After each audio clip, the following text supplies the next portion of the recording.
the Golden State Warriors were one of the least relevant teams in basketball. For 20 years, the franchise only appeared in the NBA playoffs once. Then, 4 guys rewrote the basketball history books. You probably don't even realize all of the ways that the Warriors changed basketball, but by the end of this video, you will.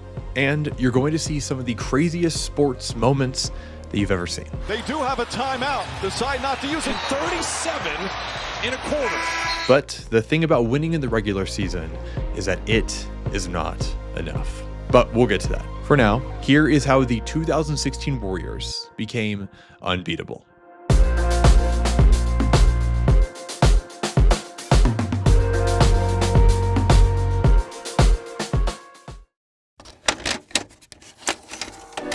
In sports history, there are certain records that feel like they're going to last forever. The 1972 Miami Dolphins had a perfect season, winning 16 games in a row and then the Super Bowl. No team has done that since. It's been teased at, like the 2007 Pats, who were undefeated in the regular season, but lost in the big game. Tiger Woods, between 2000 and 2001, achieved the feat of holding titles in all 4 of golf's majors at the same time. No one in the centuries-old sport had done that before him, and no one has done it since. The only golfer to even achieve a career Grand Slam since then is Rory McIlroy, and his 4 wins were almost a decade apart. Wayne Gretzky's scoring records feel like they'll never be touched. Barry Bonds' home run record, PEDs or not, feels similarly invulnerable, and Usain Bolt's dominance on the track still seems alien. But no matter how exceptional some of these records are, and we can appreciate that, what might be more exciting is when a modern athlete comes along and breaks some long-standing milestone that we never expected to see anyone break. It was hard to imagine a better tennis player than like Pete Sampras until we watched Nadal, Federer, and Djokovic play. Michael Johnson's 400-meter record was called unbeatable. Then Wade Van Niekerk shocked the world and smashed it in 2016. And previously, the best NBA season ever was when the Chicago Bulls won 72 of 82 games in 1996. I say previously because, well, the Golden State Warriors happened.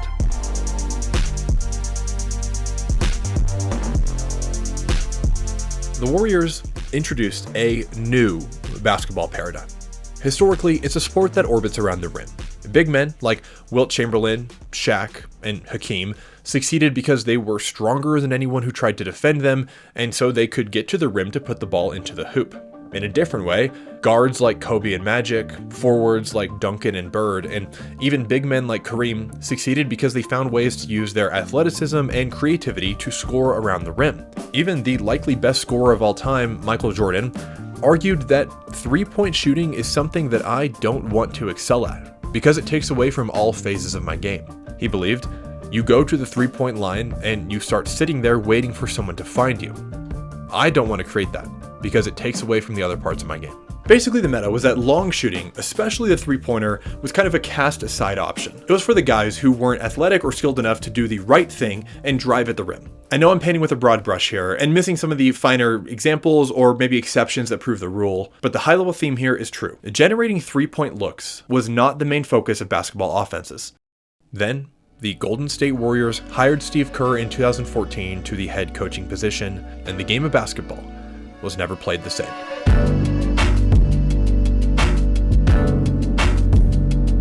In the years since the Steve Kerr Warriors, the three-point revolution has taken over the league. From the 2018 Rockets to the Joe Mazzulla Celtics to basically all modern NBA teams and the guys you hoop with at the Y, the three-pointer has become the primary weapon in basketball. Many stars have weaponized the three with even more extreme reliance, like Damian Lillard, Luka Doncic, and James Harden.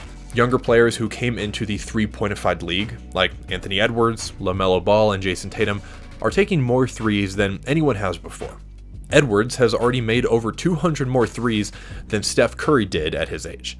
And similarly, older players who want to maintain their place in the league have evolved, learning how to shoot the three, like Brook Lopez, Norman Powell, and even LeBron. Heck, Andre Drummond, who used to be like a 30% free throw shooter, just went 3 of 4 from deep in a win over the Knicks at the Garden. Often you hear the three-point revolution reduced down to a math equation. Analysts quip pithy statements like, well, the 3 is worth 1.5 times more than the 2, so of course it's better. And yes, that's true. A research study completed in 2023 at the University of Washington, Seattle found that for every 1% increase in three-point field goal percentage, the team's winning percentage is expected to increase by approximately 5 percentage points. So, the three-point shot is more effective. And this reality has proliferated across the entire league. With hindsight lenses on, we see the analytics check out. Threes are better than twos. But I think it would be a miss to label the original three-point revolution as just a math problem. It was so much more exciting than that. In the moment when it was happening, it felt so much bigger than analytics. It felt like Golden State was doing something truly new, and it was the most exciting thing to watch. No team had ever relied on their shooting, their pure shooting, like this before. They shot threes at a blistering, never-before-seen pace. And from a roster construction perspective, they even looked different. They trotted out undersized lineups full of seemingly guard-sized players. The only two guys on the roster that were above 7 feet averaged only 28 minutes a game combined. Their power forward, and often center, was the 6'6" Draymond Green. The Warriors' small ball lineup sacrificed size in favor of generating a more frantic pace of movement and shooting. Once they got the ball, they sprinted up the floor, passed so quickly the defenders couldn't track them, and they capped it off with a three. Now, Steph Curry and Klay Thompson were the first two heads of the Hydra, but the rest of the Warriors filled out the rest of the beast. As more and more Warriors shots rained in from outside the arc, it didn't matter how big a defensive center was, or if the defense could force the ball out of the paint. The Warriors were focused on a different game, the game 25 feet from the basket. They ranked second in the league in offensive efficiency. They averaged over 315 passes per game, and they had the highest year-over-year jumps of any team in assists per game and secondary assists per game. It would have been easy to see this new offense as gimmicky or maybe just like empty stats when the Warriors first rolled it out to begin the 2014-15 NBA season. But then they won their first 5 games in a row. Then they won 25 of their first 30 games, and they were leading the Western Conference and the league. Steve Kerr's offense was titanically, wildly successful. Teams were clearly not prepared to defend this new look Warriors team. Perhaps the best example of the Warriors' devastating style came in January of 2015, when Klay Thompson had the most devastating quarter in basketball history. Against the Kings, Klay scored 37 points in under 10 minutes of game time. After 2 minutes and 15 seconds had passed in the third quarter, he hit a pull-up 2. Then, he hit 12 more shots in a row, including 9 of them from 3. Thompson triple. Lob and calls. Klay Thompson 3. Oh, he's feeling it. Including 3 threes. Oh, that's a deep one. He's shot for Piedmont. He's trying to deny Klay the ball, barely in his hands. Some way, somehow, they have to get the Kings off the line. And Klay Thompson to the rim again. Klay 3. Yes, sir! Oh, man! Crowd standing. Klay driving again. Get it to him again. He's got it. His 3. Have you ever seen anything like it? Now, a great NBA performance, even in the modern era of incredible scoring, is 37 points a night. A 37-point half would go into the headlines instantly. A 37-point quarter, unthinkable. At least unthinkable before this Warriors team.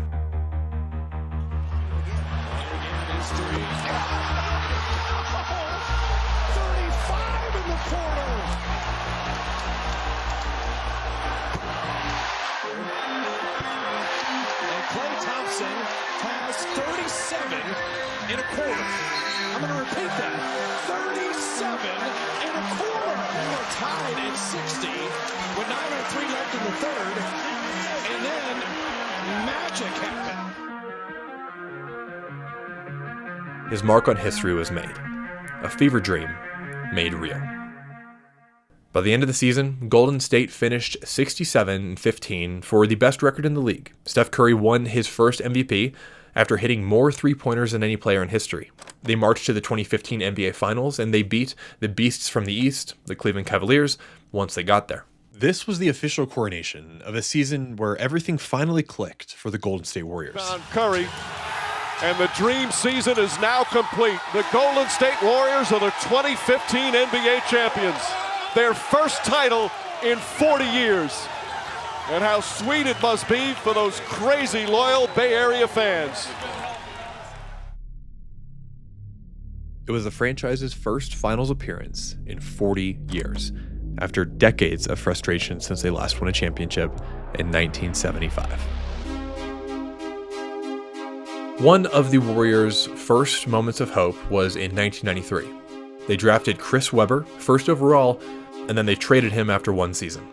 In 1997, they used the 8th pick on O'Donnell Foyle instead of Tracy McGrady. In 2007, the Warriors' We Believe team became the first Warriors squad in 13 years to make the playoffs, and then they were promptly torn apart the next offseason. So that 2015 championship team finally upended decades of hapless management and dire performances that had been consistently frustrating their fans. In that season, they posted one of the highest win percentages, average margins of victory, and adjusted net ratings of any team in league history. And in doing so, they proved that the 3-ball could be the winning strategy. Then the next season, they somehow got better.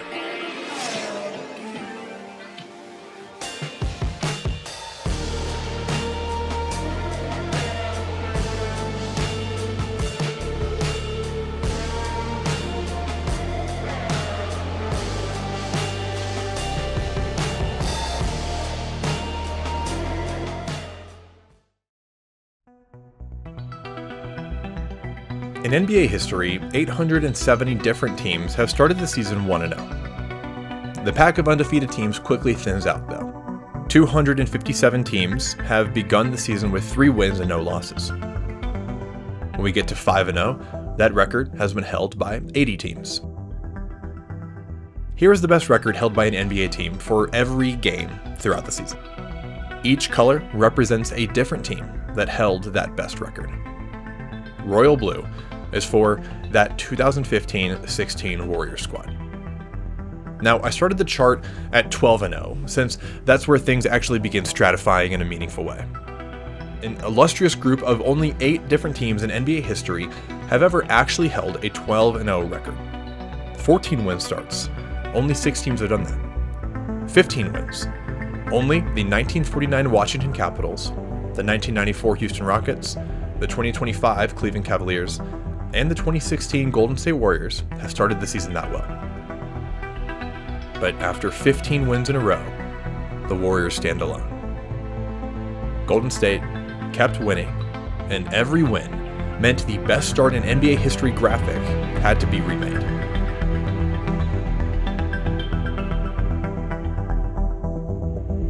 They got to 24 wins in a row before losing a single game. The Warriors' Royal Blue drowned out the entire NBA all season long. They won 36 of their first 38. The only time they relinquished their hold on the top records was when they lost 2 games right before the All-Star break, which allowed the 72 Lakers and 96 Bulls to remind us that they were historically great teams before, at 41-4, we're back to a sea of Royal Blue.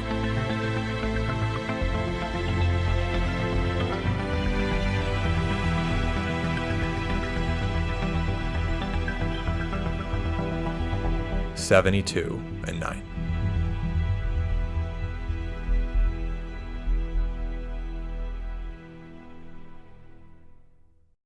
And finally, the 2016 Golden State Warriors faced the Memphis Grizzlies in the 82nd and final game of the season. The Warriors had already surpassed the records of the Lakers teams helmed by Magic, helmed by Kareem, helmed by Shaq and Kobe. They surpassed Tim Duncan's San Antonio Spurs. They surpassed John Havlicek's Celtics, Larry Bird's Celtics, and Wilt Chamberlain's 76ers. But one team is left standing in their way, the team that most people would call the greatest of all time, Michael Jordan's 1996 Bulls. Those Bulls went 72-10. If the Warriors won this final game, they could surpass them as well. If they lost, they'd just be tied for greatness. And ties aren't that cool. Their opponents in this final game wouldn't make it easy. The Grizzlies were a scrappy team that, despite some injuries to Marc Gasol and Mike Conley, had made life difficult for their opponents all year. But Oracle Arena was abuzz. They needed a lot of help. Green off the Randolph miss. Green finds Curry. Open three. Puts it in. Curry another three. Got it. Buzzer sounds, ending the first half. Steph Curry, 25 points, 7 threes. He's now in the lead. Old-fashioned way as Curry does it. Although 73 is not a round number. Curry hits again. Steph, a dazzling display of long-distance shooting. Nice feed inside. Iguodala. They won 69 next year. As Barnes rattles in. That many shots is a talent. Final seconds here at Oracle Arena. It's official, number 73. The greatest regular season in NBA history now belongs to the 2016 Golden State Warriors. They had won 73 games, and so the Golden State Warriors stood alone. The best regular season in basketball history. If you zoom all the way out, the full history of professional basketball, 30 teams a year for nearly 8 decades, you get around 1,200 individual seasons of basketball, give or take. Each one of those seasons is its own little self-contained universe, rosters built and torn down, draft picks, hopes, coaching changes, expectations, injuries, luck, fans who believed, thousands of players, millions of minutes of basketball, and only one ended with 73 wins.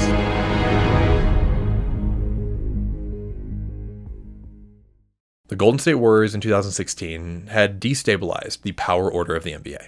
They went from one of the league's least successful franchises to become the most exciting, recognizable franchise in sports. Their fan base had turned into one of the most loyal and loud out there. Steph Curry had quickly become one of the most beloved athletes in the world and instantly the hero of the Bay Area.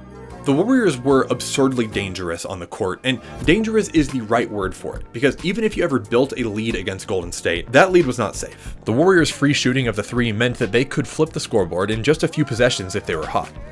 Remember Klay's 37-point quarter? Of course, that is the most extreme example of this point, but 10 minutes of shots raining in from downtown could really erase any lead. Previously, being 21 points down would be a death sentence. Insurmountable, and you could expect an NBA team to start throwing their bench guys in and letting the clock tick down. Now, a simple 7 shots for the guys from Northern California made that lead disappear. Golden State became defined by their legendary and inevitable third quarter surges, as they always seemed to come out of the locker room after the break somehow more powered up. They outscored their opponents by an average of nearly 6 points per third quarter, the largest differential of any team in any quarter that year. And those mythical third quarters were punctuated often by a roar by the fans at their home Oracle Arena. Moreover, the Warriors simply dominated all the time at home. Of the 9 games they lost across the 2016 season, only 2 of those were at Oracle. Between 2014 and 2016, Golden State ran up a 54-game home win streak, the longest home win streak in league history. A lot of home grounds across the sports world are legendary for their atmosphere that makes it hellish for visiting opponents. Anfield, Lambeau, Citizens Bank, but it's rare that an arena becomes this impenetrable. Opponents would travel to the Roaracle, talk about how the floor seemed to vibrate after a big Warrior 3. And one player was the engine of the team, Stephen Curry. No player like Steph Curry has ever taken over the NBA like he did. The great players of basketball history share many qualities: strength, size, basketball intellect, unbelievable athleticism. Steph is an incredible athlete, and of course, wildly gifted in many ways like other stars, but his on-the-court style and strategy was different from anyone who came before him. Wardell Stephen Curry stands at 6'2", about 190 pounds. Since he was drafted in 2009, he had been a kind of myth. The scrawny kid from Davidson who had great potential, but ankle injuries kept him from realizing it. But with a fully healthy season under his belt in 2015, and the confidence of an MVP and a championship giving him a new pep in his step, 2016 Steph broke the laws of the point guard position. He became a one-man weapon, detonating shot after shot from all around the court. His handle was as pure as anyone, and he was like an Energizer bunny out there, sprinting around constantly. It makes you tired just watching him run around looking for an opening. And when he shoots, it's just such a pure release. Now, we've been blessed to watch more than a decade of Steph Curry since he really came onto the scene. And by this point, his singularly great shooting abilities are almost expected. We've seen him shred teams with the 2017 and onward Kevin Durant Warriors, lead a much weaker Golden State team to a relatively unexpected and impressive title in 2022, keep up his shooting abilities well into his 30s, and even clutch up for his country, helping Team USA win gold at the Olympics. He is the greatest pure shooter to touch a basketball. And so, he has earned the expectation that anytime Steph shoots, we expect it to go in. But man, watching Steph play at the height of his powers in 2016 was so exciting. It was brand new. How could someone be this good at shooting a basketball? It really felt unfair in the most fun way. It felt like, what are you even supposed to do against him? Like, watch.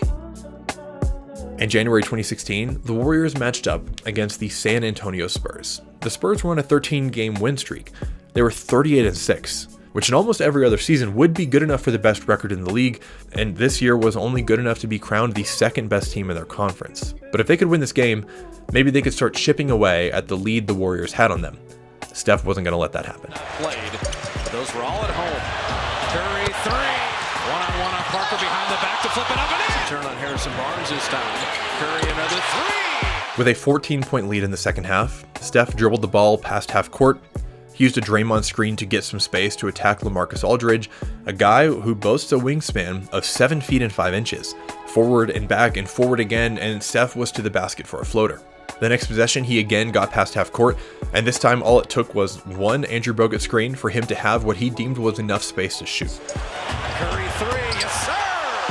The next possession, the Spurs decided they had had enough, and they would put the pressure on Steph starting earlier from before the half court line. Tony Parker and reigning DPOY Kawhi Leonard were on Steph, two of the best perimeter defenders of the modern era. Steph moved into a tiny bit of space created by Draymond and Bogut. It wasn't much, but for him, it was enough. Kawhi Leonard pounding Curry, made it anyway! Just look at where he is shooting from.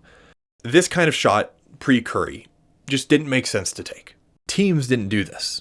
Players didn't do this. He redefined what was a good basketball shot, and the league followed.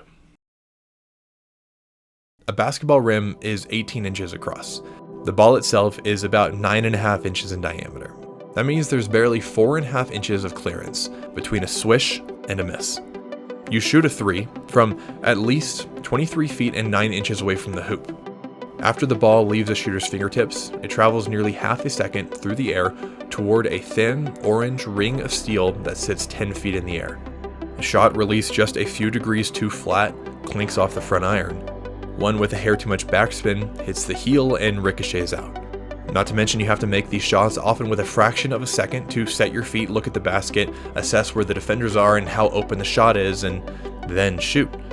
Really, a three-point shot almost shouldn't be possible. And yet Steph Curry in the 2016 season made 402 of them. The best way to describe what Steph did on the basketball court is that he made magic. Propelled by his three-point shooting, Steph led the league in scoring on extreme efficiency, ending with 30 points a game while shooting 50% from the field, 45% from deep, and 90% from the free throw line, and he led the league in box score plus minus, and he led the league in player efficiency, and he led the league in win shares, and he led the league in steals. And he did all of this while playing fewer than 35 minutes a night, often sitting out fourth quarters because the Warriors were so far ahead.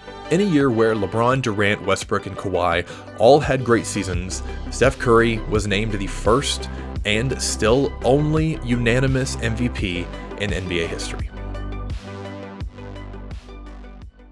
The moment that I think best summed up Steph's season came on February 27th against the Oklahoma City Thunder, one of the only teams that could hope to match the Warriors' offensive firepower, with a team led by 2014 MVP Kevin Durant and the future 2017 MVP Russell Westbrook. The game was a slugfest, tied at 118-118 in overtime. With just a few seconds left on the clock, Westbrook barely missed a layup, Iguodala rebounded, and Curry got the ball. The Warriors had a timeout, so probably they should take a breath and figure out a play to run. Instead, they opted to let Steph do Steph things. He got across half court and... They do have a timeout. Decide not to use it. Curry, way downtown. Bang! Bang! Oh, what a shot from Curry! With 0.6 of a second remaining. This long, game-winning three is the moment from this game that goes down in history, and deservedly so. It was Steph's Heisman moment. But it was just the capstone of a magical, mystifying kind of night from the chef. He was fully in flow state, a flow state that is only accessible to those gifted by God to play a certain sport. He landed 12 three-pointers that night against the Thunder, many of them arcing high enough in the air to draw a perfect rainbow before splashing home. He hit threes off the dribble and off the pass, from the top of the three-point line and from the corner. On a night when Kevin Durant scored 37 and Russell Westbrook 26, and for most of the night OKC looked as if they would win, leading by as many as 11 in the fourth quarter, that lead still wasn't safe over Golden State, especially when Steph is this hot. After that game-ending 38-footer, Curry tied the then NBA record for the most threes in a game with 12 of 16. The Warriors moved to 53-5, and Curry moved into the rare era of those who could be called the best player in the league.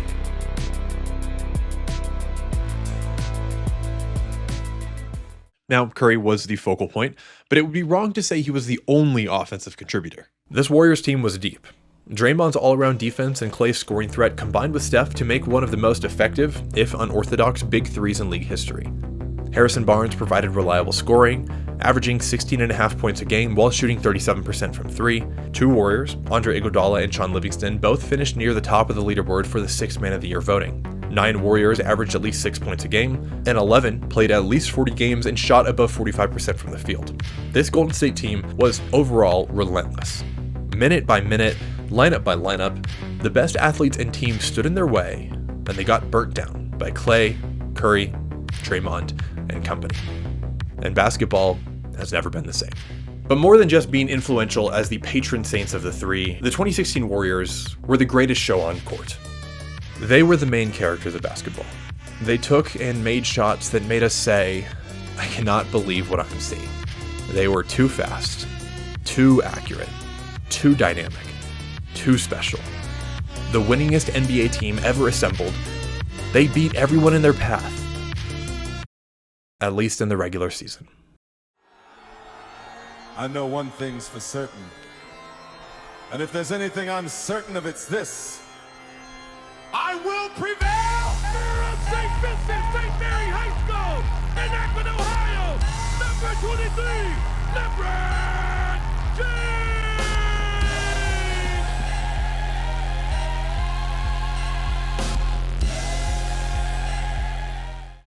But that story is for another video coming out in just a couple of days. Thanks so much for watching. Really hope that you liked this video. We're getting kind of close to the end of my 2016 Was the Greatest Year in Sports series. And if you like this kind of video, you're in luck because I've got 11 more like it about all different sports moments from the year of 2016. And also just a lot of other sports videos on my channel that are in this style. I hope that you subscribe and tune in for more coming soon. I'll see you in the next one.